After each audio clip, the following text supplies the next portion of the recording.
আসসালামু আলাইকুম গাইজ, আজকে একটা খুব সুন্দর রেসিপি করলাম। 2 কাপ মুড়ি নিয়েছি, একটা ডিম দিয়েছি, পেঁয়াজ কুচি দিলাম, কাঁচা লঙ্কা কুচি দিলাম, লবণ দিলাম, হলুদের গুঁড়ো দিলাম, গোলমরিচ দিলাম, জিরের বাটা দিলাম, আদা রসুন দিলাম,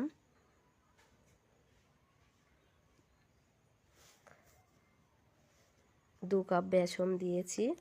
ভালো করে মাখিয়ে নেব। মাখিয়ে নিয়েছি, এবার গোল করে নেব। ছোট ছোট করে গোল করে নিয়েছি।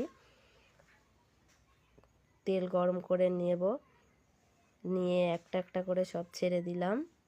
খুব সুন্দর হয়েছে। আপনারাও চাইলে বাড়িতে ট্রাই করে দেখতে পারেন।